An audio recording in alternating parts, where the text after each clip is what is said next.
គ្រាន់តែជាអាយ៉ងទេក៏ប៉ុន្តែឥឡូវបើលោកហ៊ុនម៉ាណែតជានាយករដ្ឋមន្ត្រីចោះតើអ្នកណាទទួលខុសត្រូវចំពោះរឿងនេះរឿងព្រំដែនយើងបើកឲ្យគេចូលមកអត់មានប៉ាសពតរាប់ម៉ឺននាក់យើងការពារអត់បានផងតើយើងការពារដែនអធិបតេយ្យយើងកុំឲ្យថៃរំលោភឈ្លានពានយ៉ាងដូចម្ដេចទៅចាំមកខ្ញុំនិយាយថាគាត់និយាយមកខ្ញុំព្រឺសបល់ភ្លាមខ្ញុំដឹងថាលោកហ៊ុនសែនគាត់គ្មានជំរឿសអីដើម្បីសុំសមានចិត្តពីប្រជាពលរដ្ឋឲ្យយល់ថាកម្ពុជាជាជនរងគ្រោះទេមិនមែនជាអ្នកប្រព្រឹត្តទេយើងកំពុងតែជាជនរងគ្រោះប៉ុន្តែក្នុងពេលជាមួយគ្នានេះគឺកំបិតចិត្តដងឯងរបស់លោកហ៊ុនសែនតើអ្នកណាជាអ្នកដឹកនាំប្រទេសសប្ងៃតើអ្នកណាជាអ្នកគ្រប់គ្រងកយតើអ្នកណាជាអ្នកគ្រប់គ្រងអន្តោប្រវេសន៍ក្រែងរដ្ឋាភិបាលដែលដឹកនាំដោយលោកហ៊ុនសែននិងលោកហ៊ុនម៉ាណែតហើយអ្នកណាផ្សេងចោះក្រុមបពប្រឆាំងមិនមែនដែលបើកដៃឲ្យពួកទាំងអស់នោះចូលមកអត់មានចឹងបានថាកម្មរបស់លោកហ៊ុនសែននិងគណៈបកប្រជាជនកម្ពុជាគឺរឿងមិនអាចទម្លាក់កំហុសនឹងទៅបពប្រឆាំងបានដោយសារអីរំលាយគេចោលអស់បើទុកក្រុមនេះឲ្យបានត្រឹមថា45កៅអីចោះឧទាហរណ៍សំទោស40ថានៅឲ្យសល់55កៅអីនឹងចោះហើយពួកគាត់68កៅអីដូចពីមុនអញ្ចឹង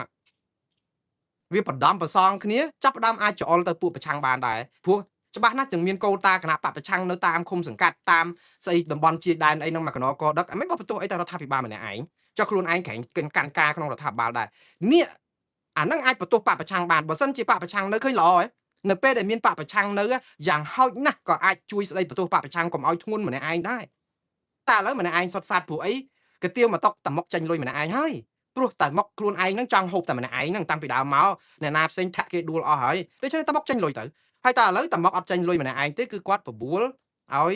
យអ្នកចាញ់លុយឲ្យនិយាយរឿងតមុកចាញ់លុយម្នាក់ឯងហ្នឹងខ្ញុំសូមអរគុណបងប្អូនយើងតាមបណ្ដាញសង្គម Facebook ដែលជួយណែនាំខ្ញុំព្រោះកាលមុនហ្នឹងខ្ញុំនិយាយឃ្លាមួយតាក់ទងឬលើសុភាសិតរបស់តមុកណាខ្ញុំថាលើមួកលើមុកមានមួកលើមួកមានមេឃហើយខ្ញុំពន្យល់ថាតាមុកចង់និយាយថា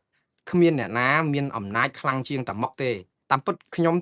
ឆ្លោះធ្លួយកន្លែងមួយខ្ញុំនិយាយមិនអស់សេចក្តីហើយខ្ញុំអរគុណបងប្អូនយើងដែលជួយផ្ដល់យោបល់មកខ្ញុំទើបតែនឹងនឹកឃើញថាខ្ញុំនិយាយត្រូវមួយជ្រុងតែខុសមួយជ្រុងទៀតអត់មានខុសរឿងព្រឹត្តិការណ៍ទេខុសរឿងការពន្យល់អត្តន័យនៃពាក្យថាលើមុកមានមួកលើមួកមានមេឃកាលហ្នឹងពេលដែលគេចាប់តាមុកគឺតាមុកគាត់ប្រាប់ថាចាប់គាត់អត់បានទេណាអត់មានឲ្យចាប់អីចឹងទៅកាលហ្នឹងគាត់គាត់តតាំងខ្លាំងមែនតើព្រោះគាត់គិតថាគាត់មានអំណាចមហិមាបានន័យថាលើមុកមានមួកលើមួកមានមេឃបានន័យថាគ្មានអំណាចណាធំលើនឹងទៀតដែលមកអាចចាប់គាត់មកដាក់ឃុំឃាំងគាត់អីបានស្រេចចិត្តទេគាត់តដៃតអីចឹងក្នុងន័យអញ្ចឹងក៏ប៉ុន្តែក្នុងន័យមួយទៀតគឺលើមុកមានមួកលើមួកមានមេឃហ្នឹងគឺតាមុកក៏គាត់សំដៅថាកាទៀវមកតុកហេតុអីបានតាមុកចេញលុយតែម្នាក់ឯងគាត់ចង់និយាយថាមេដឹកនាំខ្មែរក្រហមនៅលើមួកលើមុកមានមួកលើមួកក៏មានមេឃបានន័យមានអីធំជាងហ្នឹងទៀតទៅចាប់គេផ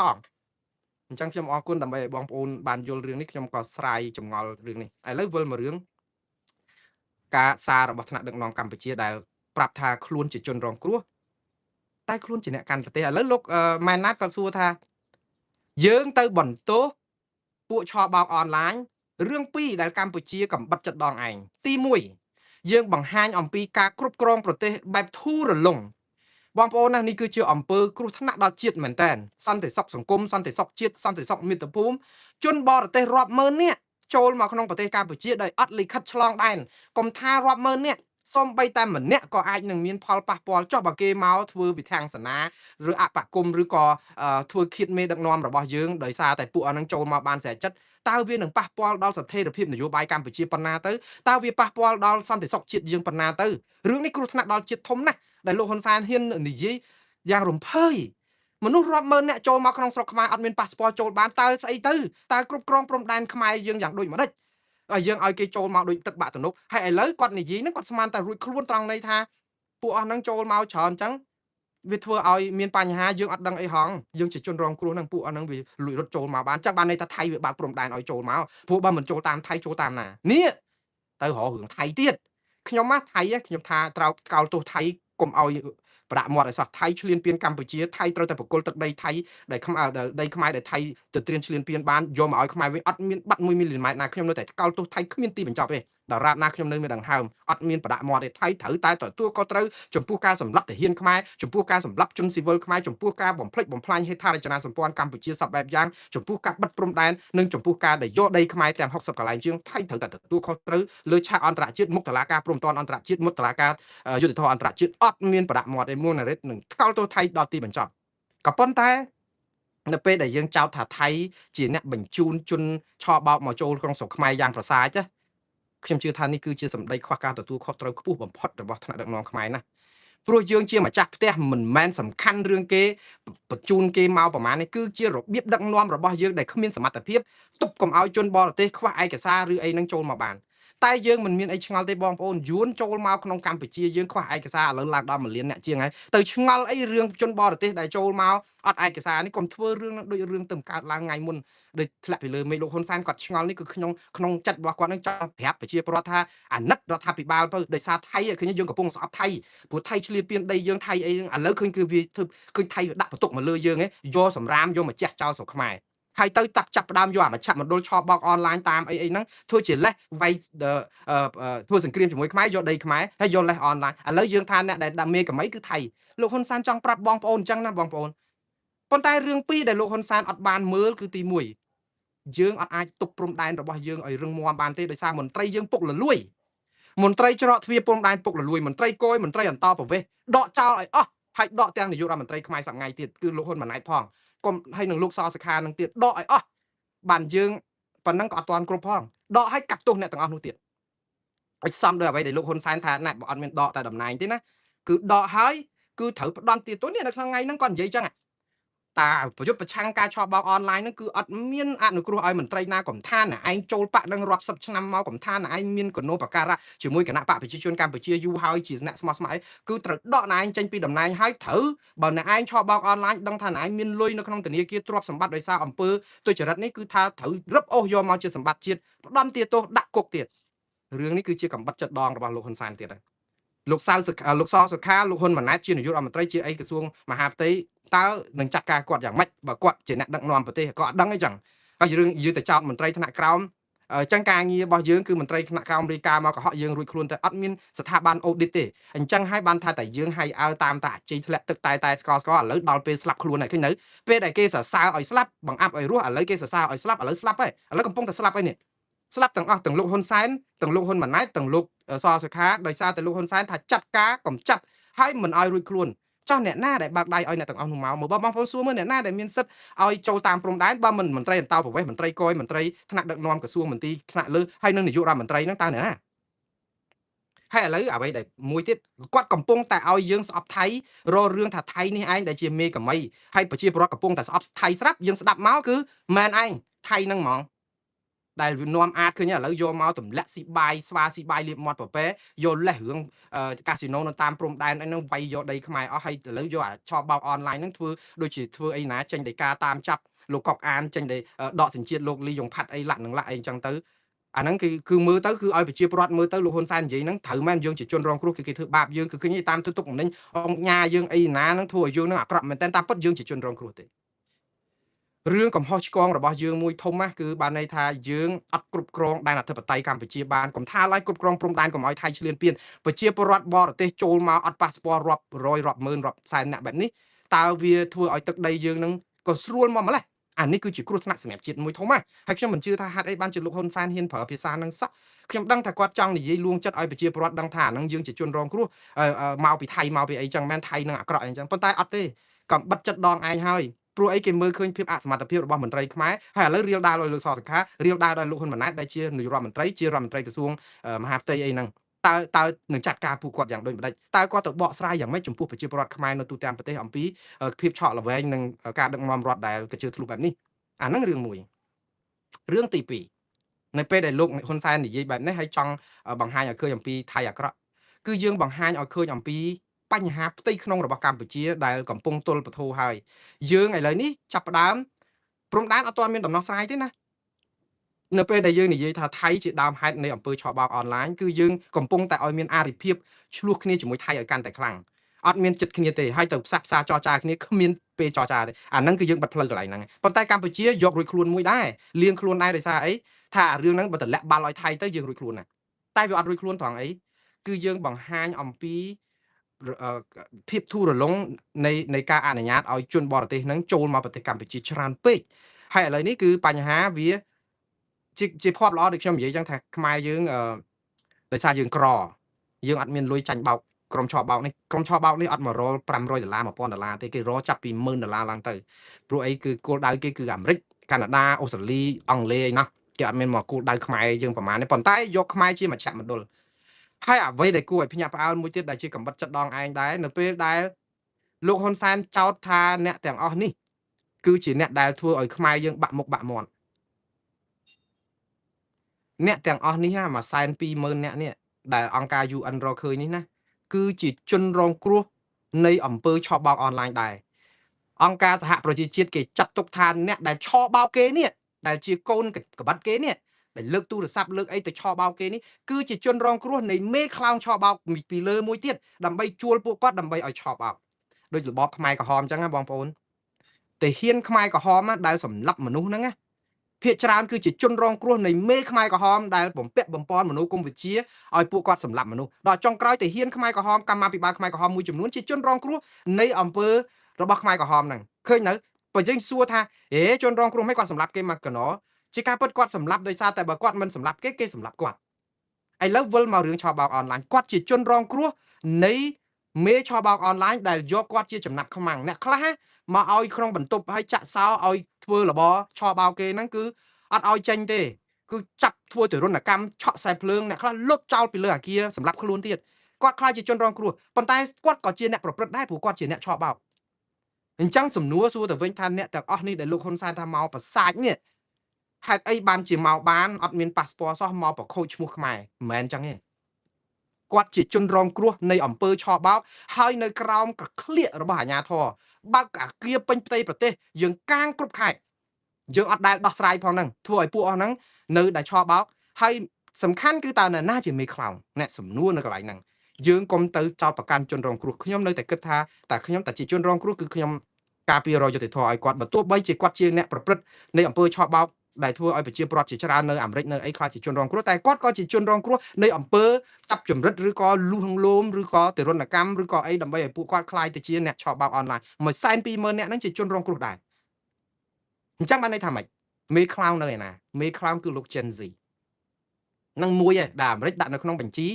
ខ្មៅហើយលោក Gen Z ជាណាជាទីប្រឹក្សារបស់លោកហ៊ុនសែននិងលោកហ៊ុនម៉ាណែតធ្លាប់មានសញ្ជាតិខ្មែរឥឡូវគេដកចាប់បញ្ជូនទៅចិនទី2លោកលីយ៉ុងផាត់ដែលអាមេរិកដាក់នៅក្នុងបញ្ជីខ្មៅនៃការឆបោកអនឡាញដែរអញ្ចឹងលោកលីយ៉ុងផាត់ក៏មានឈ្មោះជាប់ជាជនសង្ស័យក្នុងការដែលជួលមនុស្សទាំងអស់នេះមកធ្វើបើកបនលបាយបើកអាគារឬក៏មជ្ឈមណ្ឌលដើម្បីឲ្យអ្នកទាំងអស់នេះអាចប្រព្រឹត្តអំពើឆបោកដែលនៅពីលើហ្នឹងលោកកុកអានក៏មាននៅក្នុងបញ្ជីហើយត្រូវថៃក៏គេរឹបអូសទ្រព្យសម្បត្តិសិតតែអ្នកអុកញ៉ាលោកហ៊ុនតូក៏មានឈ្មោះនៅក្នុងហ្នឹងដែរឥឡូវនៅពេលដែលលោកហ៊ុនសែននិយាយថាចោតប្រកាន់ទៅអ្នកទាំងអស់នេះអាថោងដែលមកប្រសិទ្ធប្រសាចនេះថាជាអ្នកដែលធ្វើឲ្យអាត់មុខកិត្តិយសគឺយើងកំពុងតែទម្លាក់កំហុសទៅលើជនរងគ្រោះចោះអ្នកប្រព្រឹត្តអត់ចាប់មកសោះអត់ស៊ើបអង្កេតលោកលីយ៉ុងផាត់អត់ស៊ើបអង្កេតលោកកុកអានអត់ស៊ើបអង្កេតលោក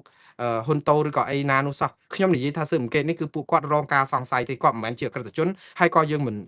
គិតថាគាត់បានប្រព្រឹត្តបទល្មើសនឹងដែរគ្រាន់តែអាមេរិកគេចោទប្រកាន់តែកម្ពុជាអត់បានស៊ើបអង្កេតអត់បានបង្កកទ្រព្យបានអីទាំងអស់រឿងនេះគឺជារឿងមួយដ៏ស្មុគស្មាញឲ្យប្រជាពលរដ្ឋគឺនឹងមើលឃើញថាអញមិនបានជាអញ្ចឹងមិនបានយូរទៅជាបន្ទោសជនរងគ្រោះហើយទៅថាកម្ពុជាជាជនរងគ្រោះដែរតែដល់ពេលអ្នកប្រព្រឹត្តដែលជាប់ការសង្ស័យនៅក្នុងអំពើឆបោកដែលជាមេខ្លោងធំសុទ្ធតែជាមនុស្សនៅជាប់ជាមួយលោកហ៊ុនសែននិងលោកហ៊ុនម៉ាណែតទាំងអស់ហើយអត់បានចាត់ការអីសោះឥឡូវនេះពវៀងអាហ្នឹងទៅចឹងបានលោកម៉ាណែតក៏ថាលៀងខ្លួនបាទវែងតិចឲ្យបងប្អូនសុំទោសឲ្យព្រោះអីរឿងវាច្រើនហើយម្ដងទៀតដោយសារតែថ្ងៃនេះជាថ្ងៃអាទិត្យយើង1ម៉ោងជាងហើយយើងនៅវល់នឹងរឿងតែឆបោកអនឡាញហ្នឹងឥឡូវខ្ញុំនឹងបិទបញ្ចប់រឿងឆបោកអនឡាញនេះត្រឹមប៉ុណ្ណេះសិនខ្ញុំនឹងបន្ត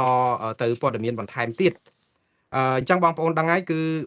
នៅពេលដែលមានរឿងឆបោកអនឡាញនេះសំណួរក៏សួរទៀតតើអ្នកណាខ្លះពាក់ព័ន្ធបងប្អូនអំពើឆបោកអនឡាញនៅកម្ពុជានេះមិនមែនតែមួយខេត្តទេគឺស្ទើរតែពាសពេញទូទាំងប្រទេសកម្ពុជានៅស្វាយរៀងក៏មានណានៅបៃលិនក៏មាននៅកំពង់សោមក៏មាននៅសៀមរាបក៏មាននៅមណ្ឌលគិរីឯណានោះ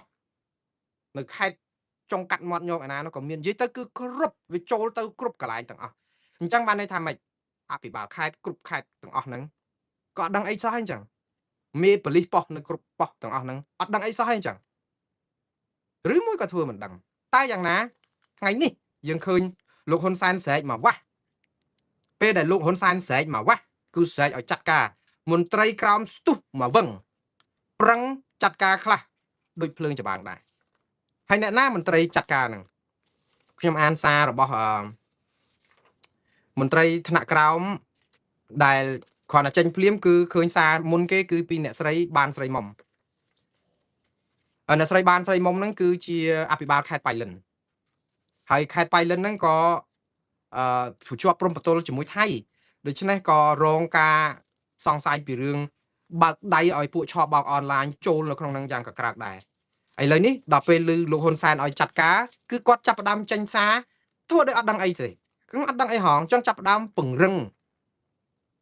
អានេះហៅតគោរួចបានធ្វើលបងហើយដល់ពេលអញ្ចឹងចាប់ផ្ដើមមេស្រែកពីលើមកចាប់ផ្ដើមរត់ខ្វែងដៃខ្វែងជើងហើយទៅតើបានប្រសិទ្ធភាពយ៉ាងណា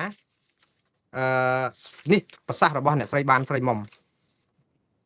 គាត់ថាចេះជូនខ្ញុំបានពី Facebook របស់អ្នកស្រីបានស្រីមុំទេណាបងប្អូនជើញទៅមើល Facebook របស់គាត់ក៏បានដែរជូនម្ចាស់ទីតាំងដែលជួលស្នាក់នៅទាំងអស់ក្នុងខេត្តបៃលិនកាលដែលបងប្អូនទទួលភ្ញៀវអន្តរជាតិដែលមិនមានឯកសារត្រឹមត្រូវបើយើងរកឃើញត្រូវទទួលពិន័យម្នាក់4លានរៀលហើយលើសចំនួននឹងសូមគោរពនឹងសូមគុណគូដោយខ្លួនឯងច្បាប់ក៏បានអនុវត្តចំពោះទីតាំងមួយចំនួនរួចហើយដោយគ្មានការលើកលែងជាដាច់ខាតបើរកឃើញមានសហការបើក scam អនឡាញនោះម្ចាស់ទីតាំងនឹងជាប់ទោសទណ្ឌបន្ថែមទៀតកុំគិតថាប្រយោជន៍ដ៏តិចតួចបំផ្លាញកិត្តិយសខេត្តនិងជាតិយើងខ្ញុំតាមស្រាវជ្រាវចាប់គ្រប់ទីកន្លែងគាត់ប្រើពាក្យកុំគិតថាប្រយោជន៍តិចតួចបំផ្លាញកិត្តិយសគាត់ទៅទម្លាក់កំហុសទៅលើមន្ត្រីថ្នាក់ក្រោមទាំងអស់ដែលគាត់ជាអភិបាលខេត្តហ្នឹងគាត់ថាទាំងអស់ហ្នឹងមកបំផ្លាញកិត្តិយសជាតិដោយសារតែអស់លោកប្រព្រឹត្តប៉ុន្តែគាត់គឺជាអភិបាលខេត្តអាហ្នឹងគឺដូចសន្តិសុខបាត់កង់ទៀតហើយនេះតើយើងទៅរាយការណ៍ប្រាប់ពីរឿងកង់យើងបាត់ឬក៏យើងដោះស្រាយបញ្ហាឈប់ដេកកុំឲ្យចោលលួចកង់បានឬក៏យ៉ាងម៉េចអានេះគឺដូចគ្នានឹងស្ថានភាពលោកហ៊ុនសែនដែរខ្ញុំបានសច្ចាធានាជូនសម្ដេចនាយករដ្ឋមន្ត្រីរួចហើយបដិញ្ញាចូលរួមបោះសម្អាត scam អនឡាញឲ្យអស់ពីខេត្តនិងកម្ពុជាដើម្បីលើកមកមាត់កិត្តិយសកម្ពុជាយើងសារនេះបើគាត់ធ្វើពី20ឆ្នាំមុនឬ5 10ឆ្នាំមុនអត់ទាន់មានមកគ្រាប់សោះប៉ុន្តែតតែពេលនេះបានចាញ់ប៉ុន្តែបងប្អូនខ្ញុំនៅតែលើកទឹកចិត្តឲ្យនិយាយចឹងថារិះគន់នឹងដល់គេធ្វើតែគេមិនធ្វើថាគេមិនធ្វើឥឡូវដល់គេធ្វើនៅតែរិះគន់ទៀតមិនមែនទេយើងចង់និយាយថាការអនុវត្តស្អីជាប្រព័ន្ធយើងត្រូវមានវិធានការបង្ការពារប្រសើរជាងព្យាបាលយើងអត់ចាំបាច់ដល់តែលងទឹកបាននាំគ្នាទៅស្រង់ទេយើងត្រូវធ្វើស្ពានណកុំឲ្យធ្លាក់ទឹកពីលើមកហើយយើងយកតែអាវិធីចាំតែស្រង់អញ្ចឹងរហូតងាប់ហើយយើងអត់ទៅមុខតាន់គេទេបងប្អូនចឹងបានយើង75ឆ្នាំក្រោយថៃនោះណាយឺតជាងគេ75ឆ្នាំគាត់ថាសូមជូនជ្រាបដល់ម្ចាស់ទីតាំងប្រជាពលរដ្ឋនិងមន្ត្រីគ្រប់លំដាប់ថ្នាក់ទាំងអស់ហើយឈប់អន្តរាគមអ្នកស្រីបានស្រីមុំធ្វើដោយអាវប្បធម៌អន្តរាគមនឹងទៅធ្លាក់ពីលើមេឃហើយទៅឲ្យឈប់ឥឡូវឈប់បានបើលោកហ៊ុនសែននិយាយចឹងមក20 30ឆ្នាំហើយវាអត់ទៅមុខទេហើយគាត់ថាសហការីអ្នកណាសហការបិទបាំងរិះរកគ្រប់វិធីដើម្បីបន្លំខ្លួនខ្លែងភេទទៀតគឺបដិញ្ញាចាត់ឲ្យបោះសម្អាតផ្ទះយើងឲ្យបានស្អាតដើម្បីរងចាំទទួលភ្ញៀវល្អមកកំសាន្តឬបតតុន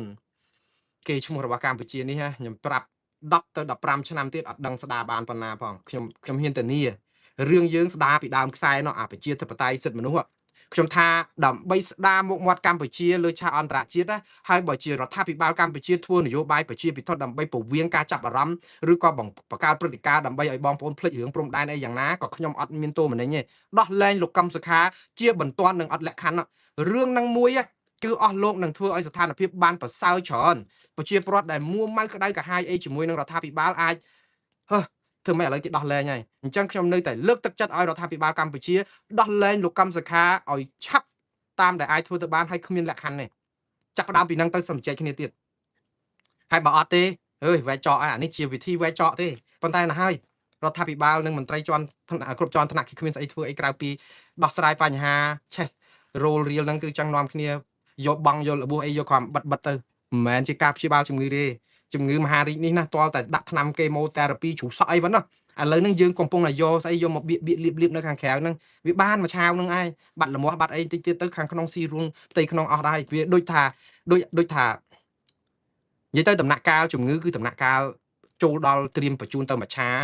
ហ្នឹងបងប្អូនហើយយើងនៅនាំគ្នាគិតថារស់ឡើងវិញហ្នឹងគឺអត់ទៅមុខទេតែយ៉ាងណា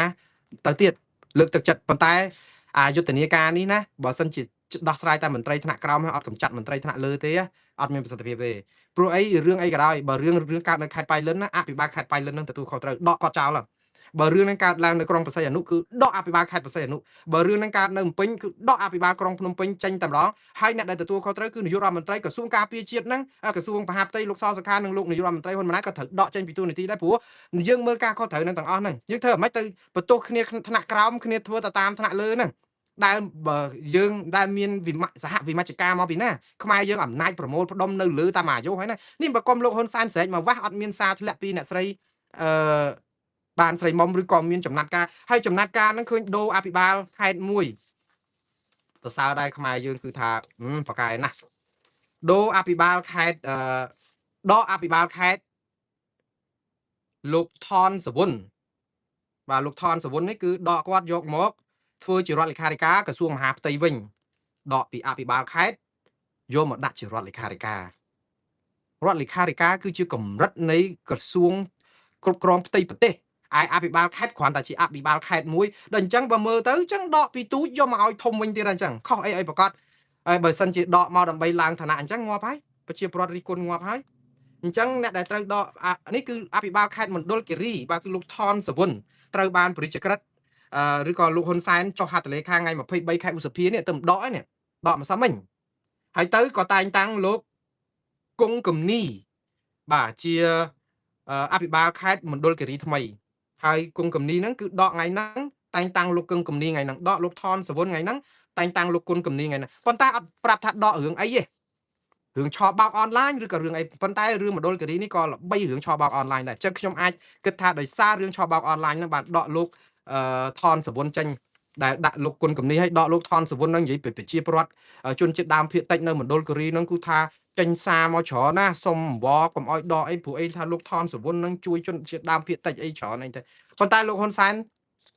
ពេលដែលប្រជាពលរដ្ឋរិះគន់គាត់ថាណែដកលោកថនសវុនពីអភិបាលខេត្តមកឲ្យតំណែងរដ្ឋលេខាធិការធំជាងហ្នឹងផងដឹងគាត់ថាមកយ៉ាងថ្ងៃហ្នឹងគាត់បកស្រាយថាចេះតែថា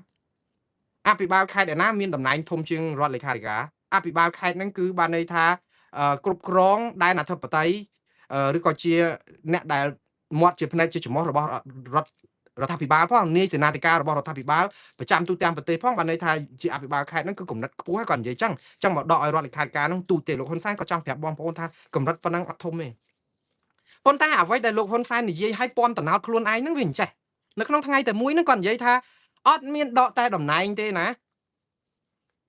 គឺត្រូវតែបញ្ជូនសំណុំរឿងទៅផ្ដន្ទាទោសតាមផ្លូវតុលាការឲ្យជាប់គុកទៀតហើយត្រូវដករឹបអូសទ្រព្យសម្បត្តិទៀតតែអ្វីដែលជាការអនុវត្តហ្នឹងដូចអត់ត្រូវសោះគឺដកអភិបាលខេត្តហ្នឹងមកតម្លើងឲ្យទៅជារដ្ឋលេខាធិការយើងគិតថាទៅបញ្ជូនរឿងទៅឯណាទៀតបើអត់ទាំងបានទាំងដកទូនីតិឲ្យដាច់ភើងផងឥឡូវបានទៅរដ្ឋលេខាធិការនៅក្រសួងមហាផ្ទៃទៅទៀតតើរឿងនេះវាយ៉ាងម៉េចទៅវិញបងប្អូនខ្ញុំកញ្ញាញ់គួរខ្ញុំស្ដាប់ទៅកញ្ញាញ់គួរមែនតើតែយ៉ាងណាយើងមើលទៅសភាពការគឺវាអញ្ចឹងបងប្អូនគឺតើតែយើងខំប្រឹងមែនតើហើយស្ដាប់ព័ត៌មាននឹងផ្ទៀងផ្ទាត់ទៅហើយយកទៅថ្លឹងថ្លែងត្រេះរិះពិចារណាខ្លួនឯងឥឡូវអស់ពីរឿងហ្នឹងលោកហ៊ុនសែនគាត់បដិញ្ញាខ្លាំងមែនតើហើយខ្ញុំថានៅពេលដែលគាត់បដិញ្ញាយើងមើលតែរឿងលោកកឹមប្រុសបានហើយគឺគាត់ចង់ធ្វើឲ្យដូចលើកកឹមប្រុសប៉ុន្តែលោកសវុននេះគាត់ធ្វើឲ្យដូចលោកកឹមប្រុសឯងគឺគាត់ដកថ្ងៃហ្នឹងគាត់តម្លើងលោកផ្សេងទៀតដែលធ្វើជាអភិបាលខេត្តមណ្ឌលគិរីតែយកទៅឲ្យធ្វើជារដ្ឋលេខាធិការលោកកឹមប្រុសគេដកផ្ទេរតួនាទីទៅក្រសួងណាមួយលោកហ៊ុនសែនប្រហែលជាមិនព្រមឬយ៉ាងម៉េចគេដកកវត្តចេញពីអាតួនាទីថ្មីចុងក្រោយហ្នឹងហើយឥឡូវនេះចាប់ផ្ដើមអាចនឹងមានគាត់ពុំមានគម្រាមឲ្យគេចាត់ការទៅតាមផ្លូវតុលាការដល់ហើយបានលោកកឹមប្រុសដែលរឿងតរៀនថៃនោះណាចេញមកសុំទោសសុំអីជាសាធារណៈអីឡាក់នឹងឡាក់ឥឡូវរឿងស្ងាត់មិនដឹងថាតើពេលចេញសុំទោសនឹងរួចខ្លួនអីយ៉ាងម៉េចយើងអត់ដឹងហើយជាទូទៅស្រុកខ្មែរតែមានលិខិតសុំទោសអីហ្នឹងច្រើនតែរួចខ្លួនច្បាប់យើងអញ្ចឹងណាបងប្អូនវាទៅជាអញ្ចឹងអាគេអត់ធ្វើខុសអីសោះចាប់គេដាក់គុកបើអត់សុំទោសជាប់ឯងតតែដល់ថ្ងៃហើយអត់ដោះលែងទៀតនៅនីតិវិធីយូរតែបើគេសុំទោសស្រាប់តែរួចខ្លួនភ្លាមមកពេជ្រហ្នឹងទៅអត់មានសុំទោសនៅក្នុងតុលាការទេណាសុំទោសទៅបុគ្គលលោកហ៊ុនសែនលោកហ៊ុនម៉ាណែតហើយតុលាការជាអ្នកកាត់ទោសសោះដល់ពេលទៅសុំទោសជាមួយលោកហ៊ុនសែនបែរទៅជារួចទោសទៅវិញអញ្ចឹងតុលាការមានប្រសិទ្ធភាពអីខ្ញុំពងតែឆ្ងល់ពួកបើសិនជាទៅតតែបាក់សវនកម្មឡើងវិញឲ្យបុគ្គលហ្នឹងទៅចូលក្នុងសវនកម្មហើយសុំទោសមុខចៅក្រមហើយចៅក្រមហ្នឹងសម្រេចថាដោយសារតែមានការសុំទោសហើយនីតិវិធីហ្នឹងក៏ឲ្យរួចតែតុលាការអត់អាចកាត់ក្តីអញ្ចឹងបានទេបងប្អូនតុលាការមិនអាចទៅកាត់ទោសឲ្យមនុស្សជាប់គុកជាប់ច្បាក់ឃើញភ័ស្តុតាងចេះឲ្យដល់ពេលមនុស្សសុំទោសស្រាប់តែកែរឿងសាលក្រមសាលិកាហ្នឹងទៅ180ដឺក្រេតុលាការបែបនេះគឺជាតុលាការបែកបិណ្ឌជាបែកបាតធ្វើអត់បានតែដល់ពេលធ្វើអត់បានឲ្យទៅសុំទោសថ្នាក់ដឹកនាំរំលងនីតិវិធីតុលាការខុសច្រើនរឿងហើយរួចខ្លួនហើយយើងថាតុលាការឯករាជ្យយើងថារឿងអីក៏មិនតាក់ទងនយោបាយដែរ ហើយដល់ពេលឥឡូវនយោបាយទាំងអស់ឲ្យតែសុំទោសរួចខ្លួនទាំងអស់ឥឡូវលោកកឹមប្រុសยังចាំមើលខ្ញុំមិនទៅយកកម្មយកពាក្យអីទេលោកកឹមប្រុសគឺជាជនរងគ្រោះមួយនៃយុទ្ធនាការរបស់រដ្ឋាភិបាលដើម្បីស្អំចិត្តប្រជាពលរដ្ឋឲ្យភ្លេចរឿងព្រំដែនទេព្រោះយើងបាត់ដីវាច្រើនពេកអញ្ចឹងចាប់ផ្ដើមរោលរៀលកន្លែងនេះទៅយើងមើលចាត់ការចុះឡើងហើយឥឡូវទៅរឿងគ្រោះថ្នាក់ចរាចរណ៍ស្លាប់កម្មករ4 10នាក់របួស70 80នាក់ដោយសារដឹកឡានដូចជ្រូកដូចកបីហ្នឹងដូច្នេះវាមានអីធ្វើអានេះឲ្យកាន់តែខ្លាំងស្អំចិត្តប្រជាពលរដ្ឋចេះមើលភ្លេចអនុបត្តិកម្មករស្លាប់បាត់រឿងស្អីព្រំដែនថៃទុកម្ដុំសិនអញ្ចឹងទៅអានេះសិនរដ្ឋាភិបាលកំពុងដោះស្រាយរឿង scam កំពុងចាត់ការមន្ត្រីដោះដូរមន្ត្រីនេះយើងនៅមកវល់អានេះគេហៅ classic តាក់ទិកពាក្យថា classic តាក់ទិកបើឆេះព្រៃនៅម្ដុំហែមពៀនគឺយើងមកដុតនៅក្បែរផ្ទះភូមិយើងឡាយតែនាំគ្នាបលុតព្រៃនេះភ្លេចឆេះហែមពៀនអស់លីងនេះគឺជាយុទ្ធសាស្ត្រ classic ដែលគេធ្វើទេបងប្អូនអញ្ចឹងបងប្អូនតាមដានព័ត៌មាននេះឲ្យមែនតើដោយយកចិត្តទុកដាក់ប៉ុន្តែក៏ជួយសារតរដ្ឋាភិបាលខ្លះផងទៅខ្ញុំមិនទោសមនិញទេលើកទឹកចិត្តគាត់ឲ្យប្រឹងធ្វើហើយធ្វើឲ្យមានតម្លាភាពឲ្យស្មោះត្រង់ហើយធ្វើឲ្យដោយមែនតើកុំធ្វើយកម៉ាយកទៅសងលេងហើយបន្តិចទៅស្ងាត់ទៀតហើយប្រជាពលរដ្ឋហ្នឹងកុំអាចជ័យធ្លាក់ទឹកហើយចេញលិខិតសារតអបអររដ្ឋាភិបាលខ្ញុំលើកទឹកចិត្តធ្វើទៅអត់អីទេក៏ប៉ុន្តែនៅពេលដែលរដ្ឋាភិបាលខកខានមិនបានធ្វើបានជោគជ័យហើយលឹមលំប្រឡំធ្វើឆ្អិនក្បាលស៊ីក្បាលឆ្អិនកតុយស៊ីកតុយក៏ហ៊ានចេញញត្តិថ្កោលទោសរដ្ឋាភិបាលដើម្បីឲ្យគោរពតាមពាក្យសន្យាផងកុំបានតែមួយឆាវនាំគ្នាហើយអាចជ័យធ្លាក់ទឹកលើកជើងរដ្ឋាភិបាលដល់ពេលរដ្ឋាភិបាលអត់ធ្វើអីសោះស្ងាត់ទៅចាញ់បោករដ្ឋាភិបាលទៀតអាហ្នឹងមិនអញ្ចឹងទេយើងជាប្រជាពលរដ្ឋមានភារកិច្ចតាមដានខ្លំមើលរដ្ឋាភិបាលអាភ័ព្វឥឡូវអត់មានគណៈបកប្រឆាំងអញ្ចឹងប្រជាពលរដ្ឋខ្លួនឯងហ្នឹងធ្វើជាមនុស្សសំខាន់សម្លេងឆ្នោតមកស្លឹកសម្លេងមកសម្លេងហ្នឹងគឺមានប្រយោជន៍ហើយបើថារដ្ឋាភិបាលធ្វើអីមិនកើតទេបោះឆ្នោតតម្លាក់គាត់នៅពេលបោះឆ្នោតទៅអាហ្នឹងខ្ញុំលើកទឹកចិត្តចឹងកុំទៅលើកកភ្លើងលើកអីហួសសម័យហើយបោះឆ្នោតទៅហើយបើថាបោះឆ្នោតមិនឈ្នះគេបោះឆ្នោតគេឈ្នះរាល់ដងសាកសិនទៅវាក្រាន់បើជាងអត់សោះដែរហើយឥឡូវនេះគឺចូលដល់រឿងឥឡូវខ្ញុំស្លេះពីរឿងកម្ពុជាមកដល់រឿងថៃម្ដងបងប្អូនហើយរឿងថៃនេះក៏ពាក់ព័ន្ធនឹងរឿងប្រជាជនកម្ពុជាដែរហើយជារឿងគ្រោះថ្នាក់ទៀត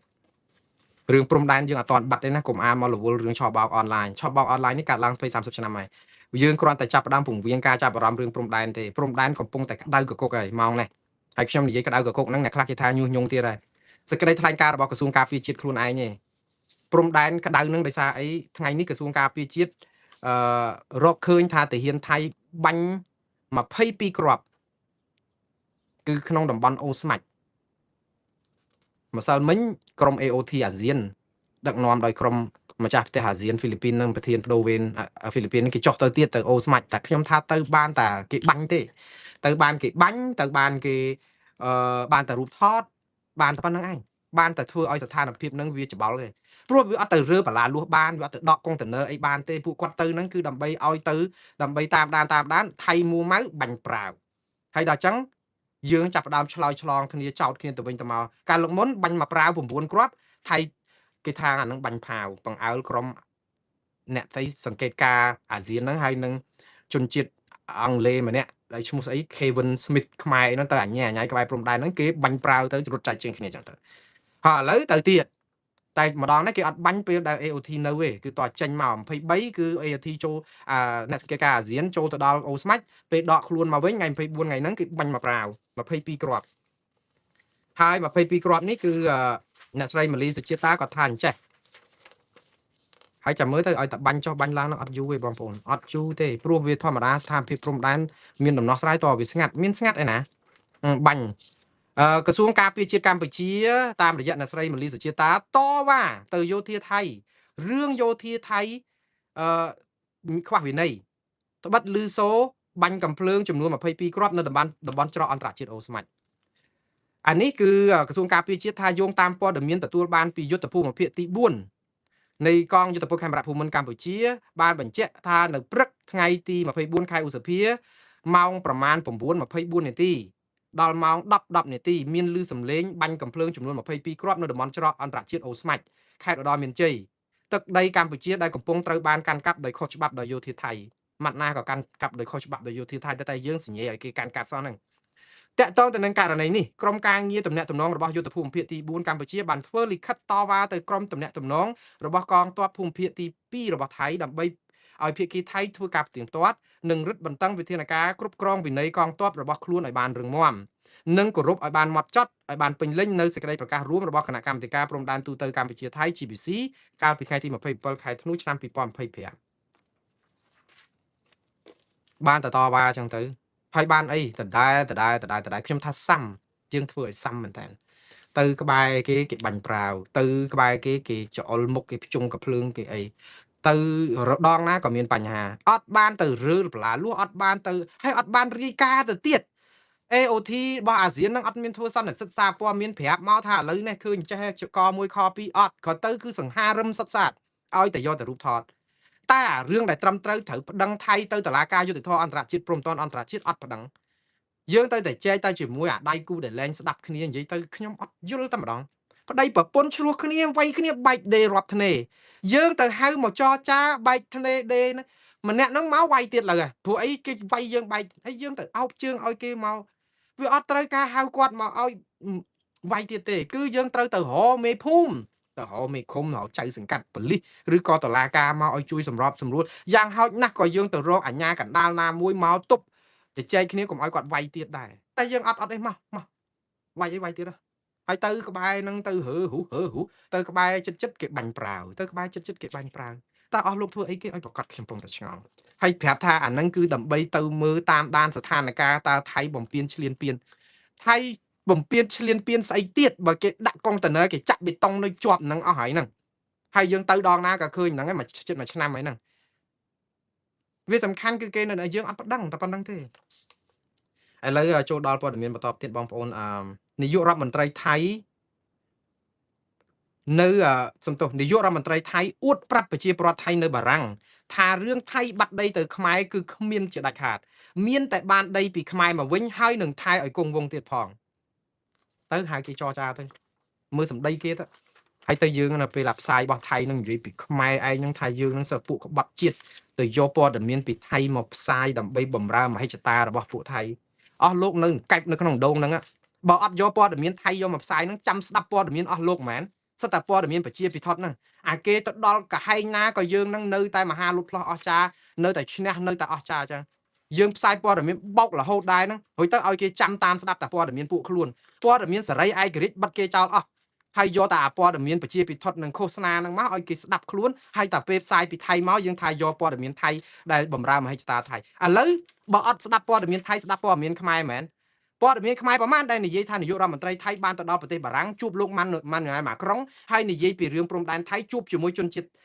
ថៃនៅនេះហើយគេនិយាយសារហ្នឹងគេប្រាប់ជាអោលរឹកកាន់ក្បាលមីក្រូនិយាយប្រាប់ថាណែ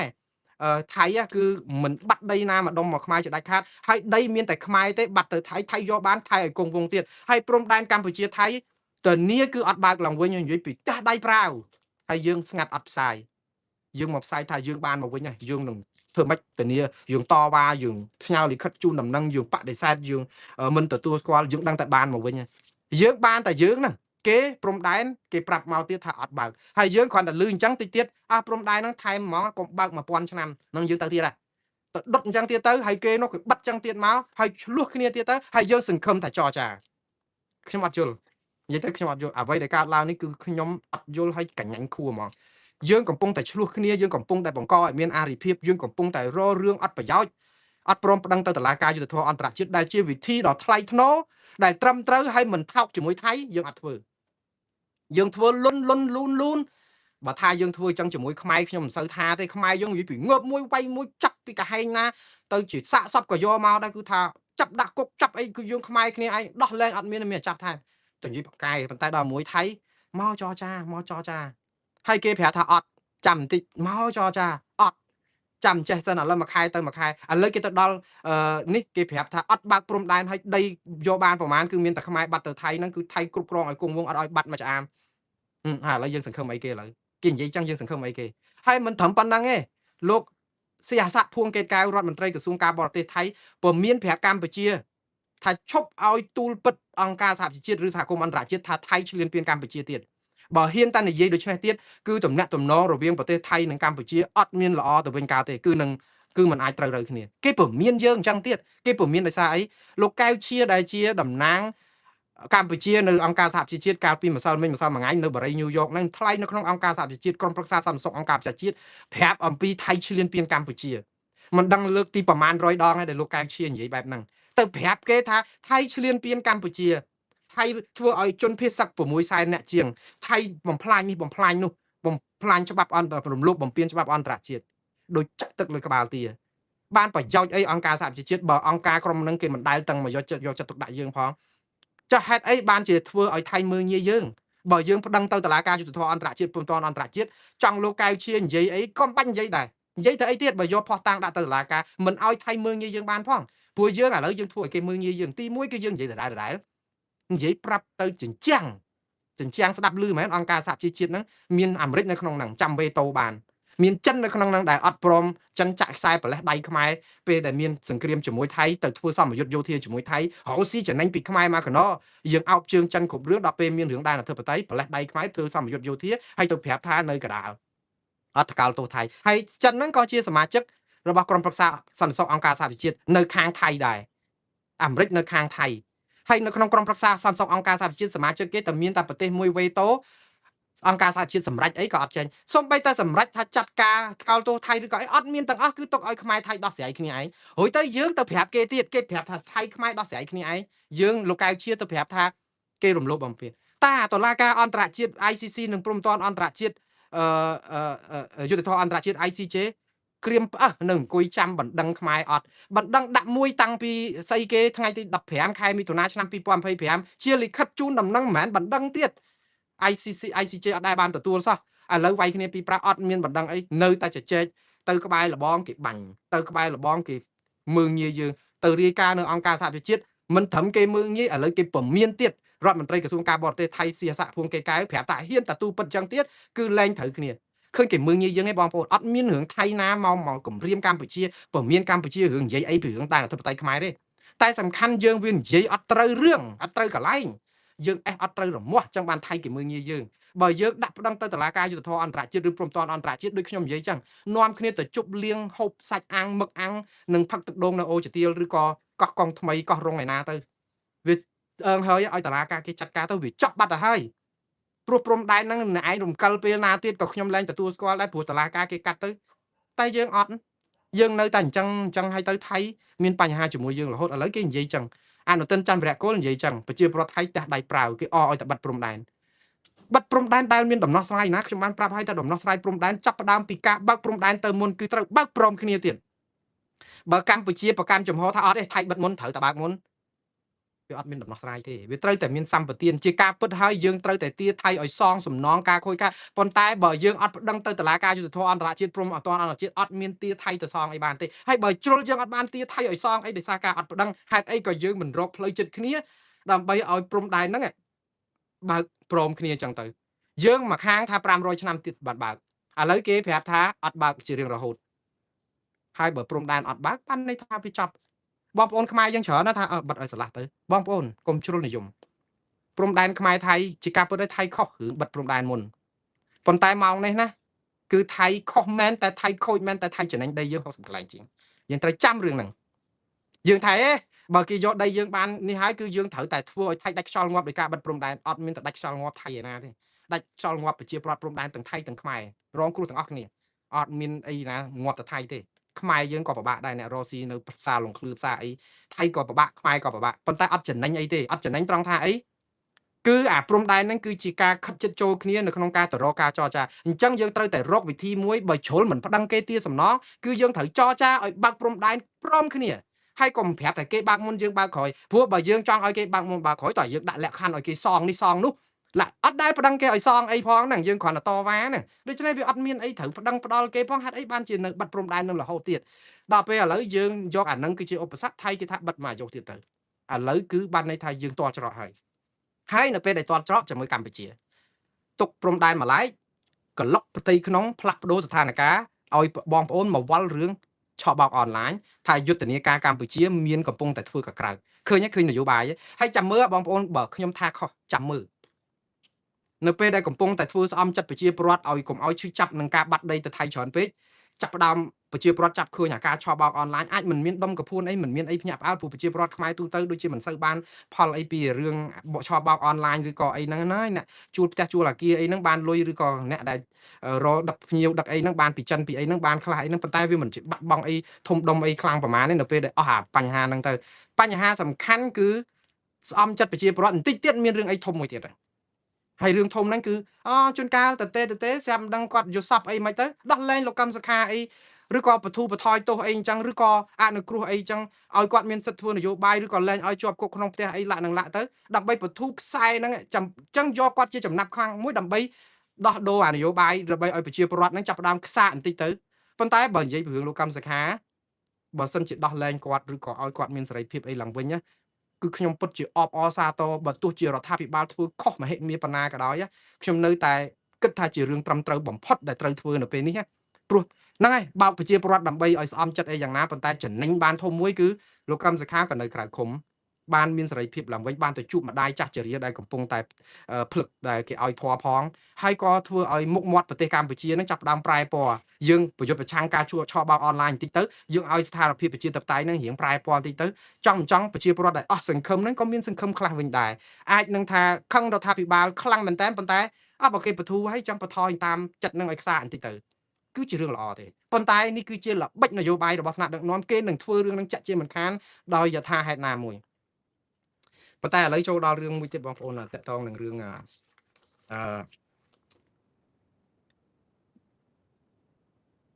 ព្រះមហាក្សត្រថៃ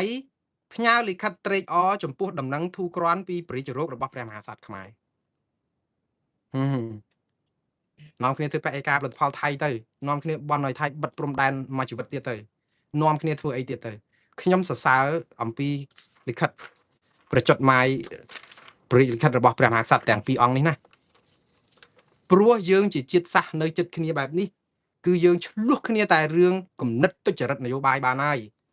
ក៏ប៉ុន្តែកុំឆ្លោះគ្នាក្នុងនាមជាមនុស្សនឹងមនុស្សប្រជាពលរដ្ឋនិងប្រជាពលរដ្ឋសិលធម៌គុណធម៌ដោយរឿងលោកកម្មសខាអញ្ចឹងយើងឆ្លោះគ្នាចង់បំផ្លាញលោកកម្មសខាងើបមួយវាយមួយឬក៏ធ្វើទុកបុកម្នេញលោកកម្មសខាផ្នែកនយោបាយប៉ុណ្ណាប៉ុន្តែកុំឲ្យផ្ដាច់មនោសញ្ចេតនាគ្រួសារគាត់នឹងម្ដាយគាត់ព្រោះអានឹងសារជាតិជាមនុស្សយើងអាចធ្វើអញ្ចឹងបានទេវាអាក្រក់ហួសហេតុឥឡូវនេះគឺជាគំរូនេះព្រះមហាក្សត្រថៃវិជ្ជរាលង្កនបានផ្ញើលិខិតចុតម៉ាយមួយព្រះរាជលិខិតអើយភាសារាជស័ព្ទនឹងខ្ញុំបបវាជាឆ្ងាយបើអាចជិះបានបាទចេះច្រើនដែរប៉ុន្តែពេលខ្លះរត់នឹកមិនទាន់ទេឡើយនិយាយឲ្យងាយយល់ចង់និយាយថាព្រះមហាក្សត្រថៃអឺបានថ្វាយព្រះលិខិតមួយសន្លឹកជូនថ្វាយទៅព្រះកូណាព្រះបាទនរោត្តមសីហមុនីខ្មែរយើងនៅទីក្រុងប៉េកាំងដើម្បីអបអរសាទរចំពោះព្រះរាជសុខភាពរបស់ព្រះមហាក្សត្រខ្មែរដែលបានប្រសើរឡើងវិញ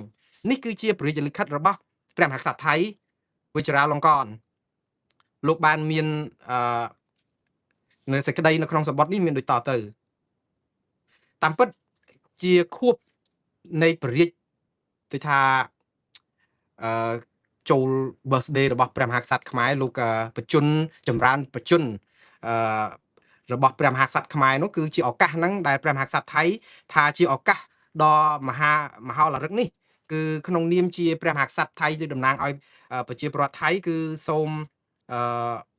ដូចថាមានសេចក្តីមានសោមនស្សនៅក្នុងការថ្វាយនៅសពសាធុការប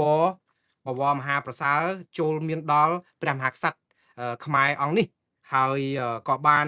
មានបរិយាហារតីដូចថារំភើបរីករាយឥតឧបមានៅពេលដែលបានឮថាបរិយាសុខភាពរបស់ព្រះមហាក្សត្រខ្មែរ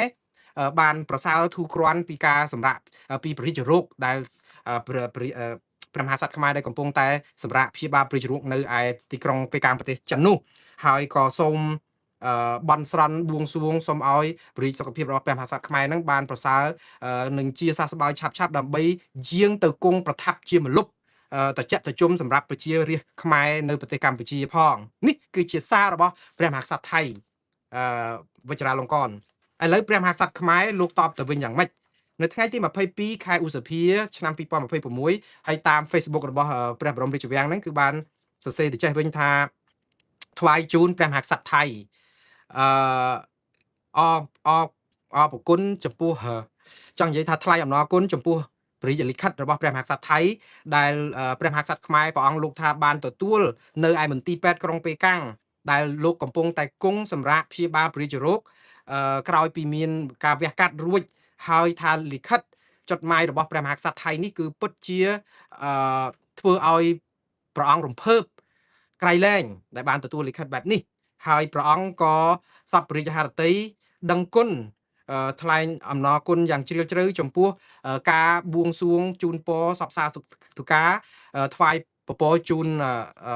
ព្រះអង្គដែលឲ្យមានដូចថាប្រជានាមាយុយឺនយូរឬក៏មានពរសពសាធុការបែបនេះហើយនឹងជូនពរមួយទៀតតកតងឲ្យព្រះអង្គឆាប់ជាសះស្បើយពីព្រះរាជរោគនោះនេះគឺជាសារដែលតបទៅព្រះមហាក្សត្រថៃវិញនោះហើយក៏ហ្នឹងហើយមានតែទទួលយកនៅការសេចក្តីគោរពដ៏ខ្ពង់ខ្ពស់នឹងការរាប់អានដ៏ជ្រាលជ្រៅពីព្រះមហាក្សត្រពីព្រះអង្គវិញផងដែរហើយក៏បួងសួងសូមឲ្យព្រះអង្គដែលព្រះមហាក្សត្រថៃនឹងគង់ជាម្លប់ដ៏ត្រជាក់ត្រជុំដើម្បីសុខសន្តិភាពនិងវិបុលភាពរបស់ប្រជាជាតិអាចារ្យថៃនិងប្រជានុរាស្ត្រថៃចឹងអូយស្ដាប់តដុំណាស់បងប្អូនសុំទោសព្រោះខ្ញុំវាមិនសូវដែលនៅវាំងហើយដល់ពេលឲ្យអានតាក់តងរឿងព្រះជាសារអីនេះបើអង់គ្លេសហ្មងស្រួលព្រោះអត់មានឋានានុក្រមសោះខ្មែរយើងហ្នឹងគឺពិបាកខ្ញុំថាពិបាកគឺពិបាកឲ្យបងប្អូនតែយ៉ាងណាបានព្យាយាមអានប្រឹងដែរតែយ៉ាងណាហើយណាមួយលិខិតទាំងពីរនេះអត់មានជាភាសាខ្មែរទៅទៀតជាភាសាអង់គ្លេសហើយខ្ញុំអត់មានពេលបកប្រែមុនត្រូវបកប្រែផ្ទាល់ដូច្នេះទៀតចឹងសូមការខន្តីអភ័យទោសពីបងប្អូនយើងផងតែខ្លឹមសារគឺប៉ុណ្ណឹងបងប្អូនណាព្រះមហាក្សត្រថៃស្វាគមន៍ជូនពរព្រះមហាក្សត្រខ្មែរព្រះមហាក្សត្រខ្មែរក៏បានតបទៅវិញទាំងក្តីភិតរៈនេះគឺជាអ្វីដែលយើងគិតថាវាជាគួរតែតំណាក់តំណងល្អរវាងគ្នានឹងគ្នាអញ្ចឹងបានថាខ្ញុំថាខ្មែរយើងណាដើម្បីឲ្យល្អឈប់ផ្ញើសារវោហាបិទព្រំដែនពហិការផលិតផលថៃរហរឿងគ្នាអីទៀតទៅបានហើយដីយើងអស់ទៅគេ60កន្លែងជាងហើយហ្នឹងយើងប្តឹងទៅហើយសំធ្វើអីផ្សេងទៀតអត់គិតទេប្តឹងណាយសិនហើយចាំមកអបអរសាទរអីរឿងផ្សេងទៀតរឿងក្រូចនឹងប៉បអត់លាយគ្នាទេយើងនៅខឹងគេនៅធ្វើពហិការគេប៉ុន្តែដីយើងនៅគេអស់60កន្លែងជាងហើយតាមពិតវាគួរដល់បើលួងគេដូចគាត់ចឹងគាត់លួងគេដែរលួងចង់ឲ្យចរចាបើលួងគេឲ្យចរចាអត់ចង់ប្តឹងគេហើយហេតុអីបានជាយើងនៅតែទៅព្រំដែនឲ្យគេបាញ់យើងនៅតែសារបិទព្រំដែន500ឆ្នាំនៅតែធ្វើពហិការផលិតផលតែហេតុអីបានជាយើងធ្វើផ្ទុយពីទង្វើរបស់រដ្ឋាភិបាលដែលចង់ចរចាជាមួយគេនេះខ្ញុំអត់យល់បើយើងចង់ចរចាហេតុអីធ្វើចរិតមន់អះមកអីណាពហិការគេទៀតទៅបិទព្រំដែននឹងឲ្យយូរទៅចោះទៅចរចាគេទៅអីបើយើងចង់បិទព្រំដែនបិទឲ្យមកអាយុទាំងអស់ឈប់ចរចាឈប់អីវាយគ្នាប្រាវទៀតហ្មងនេះយ៉ាងម៉េចយើងដូចថាអូយប្រជាពលរដ្ឋខ្មែរលោកវល់ងាប់អស់ហើយសំទោសហ្នឹងបាទឥឡូវដល់ហើយផ្អែមបន្លែមែនតើហើយខ្ញុំនឹងមានបទសម្ភាសន៍មួយបន្តិចទៀតហ្នឹងទៀតឥឡូវហ្នឹងនៅផ្អែមបន្លែម៉ោង12យប់ជាងហើយនៅស្រុកខ្មែរបងប្អូននៅសល់បន្តិចទៀតខ្ញុំប្រហើយខ្មាន់កំភ្លើងឥឡូវចូលដល់បង្អែមអន្តរជាតិហើយអញ្ចឹងបងប្អូនណាដែលដូចថាឆ្អែតនឹងបង្អែមខ្មែរឲ្យទទួលទានដំណេកឲ្យលងលក់ស្កប់ស្កល់ចុះឥឡូវចូលដល់ hamburger ម្ដងអាចតលាន់អាចអីឬក៏តលាន់នឹងបង្អែមខ្មែរតោះមកភាសា hamburger ជាមួយគ្នាឬក៏ pizza ជាមួយគ្នាខ្មាន់កំភ្លើងដែលបាញ់រះក្បែរសេតវិមានត្រូវបានកងកម្លាំងសមត្ថកិច្ចអាមេរិកបាញ់ស្លាប់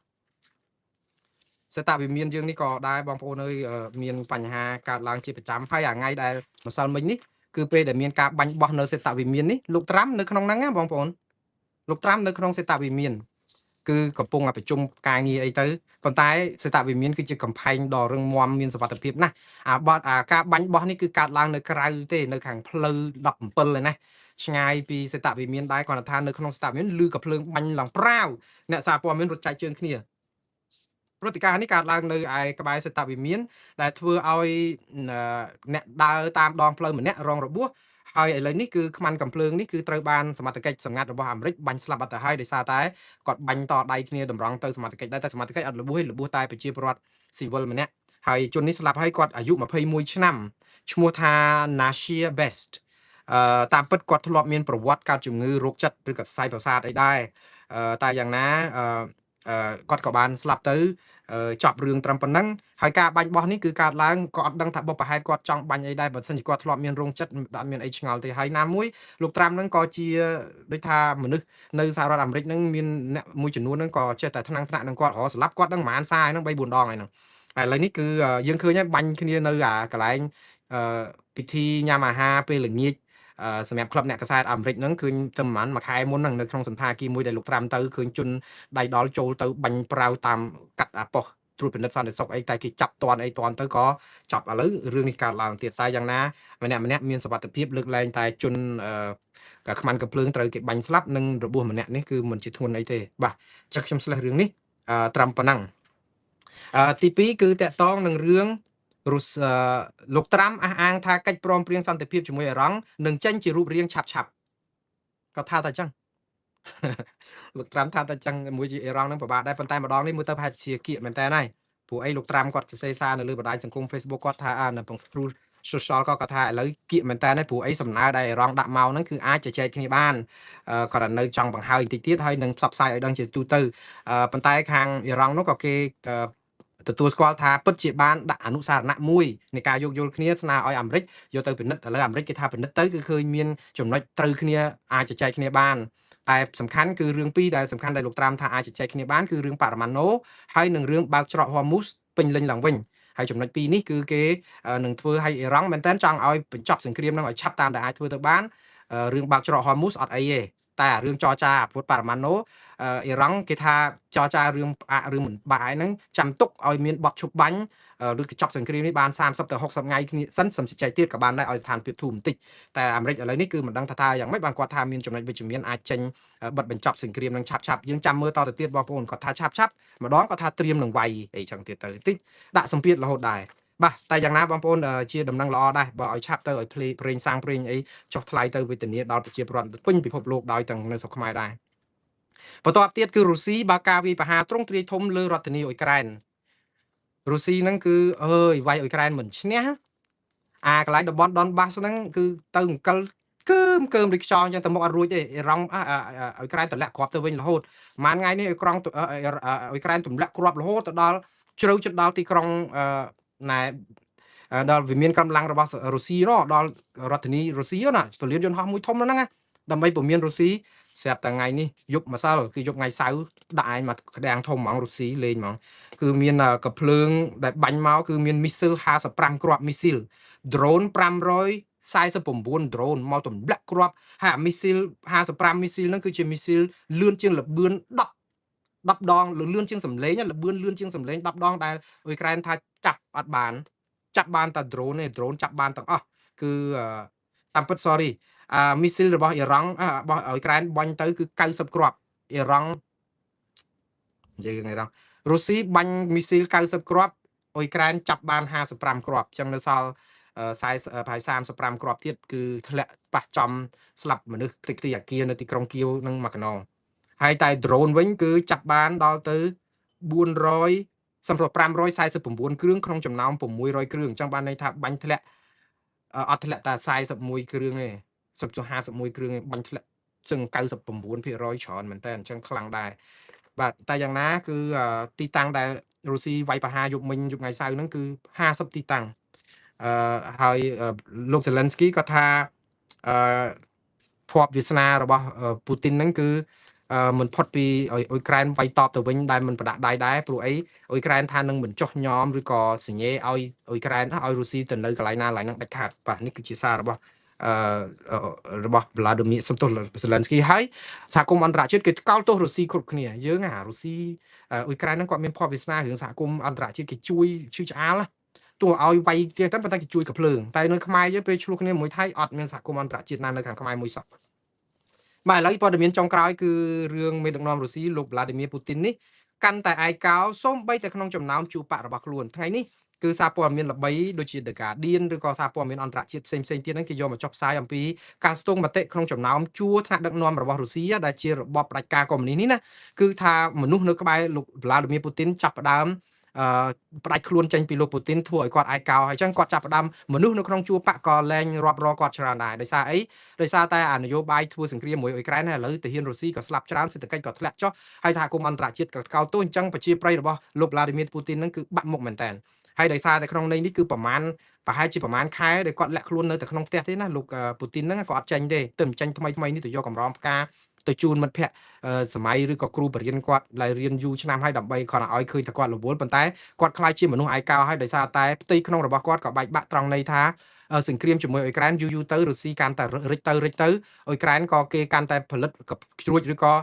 កាភ្លើងធំឬក៏ drone យកមកបាញ់តបរុស្ស៊ីកាន់តែជ្រៅទៅហើយសហគមន៍អន្តរជាតិគេអបអរអ៊ុយក្រែនទម្លាក់គ្រាប់ក្នុងប្រទេសរុស្ស៊ីទៀតព្រោះអីរុស្ស៊ីហ្នឹងគឺទៅឈ្លានពានគេដែរឥឡូវគឺបានន័យថារុស្ស៊ីកំពុងតែឈានដល់ដំណាក់កាលកាន់តែលំបាកលំបិនខ្លាំងដែរហើយនេះគឺជាភ័ព្វវាសនារបស់អ៊ុយក្រែនដែរដែលនៅរឹងហើយក៏បានសហគមន៍អន្តរជាតិជួយអ៊ុយក្រែនដែលធ្វើឲ្យដីដែលរុស្ស៊ីវាយបានតិចទៀតគឺចង់រុស្ស៊ីគ្មានជំរឿសអ្វីក្រៅពីដកទ័ពថយត្រឡប់ទៅប្រទេសរុស្ស៊ីវិញហើយនឹងទុកដីឲ្យអ៊ុយក្រែនហើយស្លាប់ខ្មោចរុស្ស៊ីចោលពេញប្រទេសអ៊ុយក្រែនទៀតហើយអាម៉ាស់មុខលើឆាកអន្តរជាតិហើយពូទីននឹងប្រហែលជាត្រូវធ្លាក់ឆ្នោតទៀតបាទនេះហើយគឺជាគេហៅអ្នកសាបព្រោះខ្យល់រមែងទទួលផលជាព្យុះសង្គ្រាប៉ុន្តែអាព្យុះសង្គ្រានឹងវាបោកបក់ជួយធ្វើឲ្យកំទេចរុស្ស៊ីជួយអ៊ុយក្រែនប៉ុន្តែវាអត់ព្រមជួយបោកបក់កំទេចថៃដើម្បីជួយខ្មែរសោះតែអាហ្នឹងដោយសារអីដោយសារផលបុណ្យរបស់ខ្មែរយើងប្រហែលជាវាមិនដល់នៅអ្វីដែលយើងប្រព្រឹត្តអាក្រក់សម្រាប់គ្នាឯងហ្នឹងក៏តែមិនដឹងបានជាយើងត្រូវបណ្ដាសាហ្នឹងបាទអញ្ចឹងសូមលើកទឹកចិត្តឲ្យខ្មែរយើងធ្វើបុណ្យឲ្យបានច្រើនជាងហ្នឹងដោះលែងអ្នកទោសមនសិការឲ្យអស់ដោះលែងលោកកម្មសខាស្អែកមិនចាំថ្ងៃខាន់ស្អែកឬអីអាទិត្យក្រោយឬក៏ខែក្រោយឆ្នាំក្រោយឯងដែលអត់លក្ខខណ្ឌដើម្បីឲ្យគាត់បានទៅមើលម្ដាយឲ្យបានឆាប់បំផុតព្រោះនេះគឺជាអំពើបុណ្យកុសលមួយធំណាស់បើអស់លោកធ្វើគឺអស់លោកដូចធ្វើបុណ្យកឋិនពលវត្តអញ្ចឹងហើយនឹងស្ដារមុខមាត់ឬក៏ឲ្យប្រជាពលរដ្ឋកុំឲ្យឈឺចាប់នឹងការដឹកនាំខុសឆ្គងរបស់រដ្ឋាភិបាលច្រើនពេកបាទអញ្ចឹងសូមអរគុណប៉ុណ្ណឹងបងប្អូនទត្រីសួស្ដីបងប្អូននៅស្រុកខ្មែរចូលដល់ភ្លឺឆ្លងដូចថ្ងៃថ្មីទៅហើយអរុនសួស្ដីបងប្អូននៅទីក្រុងឡុកបិចហើយនឹងទីផ្សេងដែលថ្ងៃរះរីករាយថ្ងៃអាទិត្យចុងសប្តាហ៍នេះបាទសូមអរគុណសូមជម្រាបលា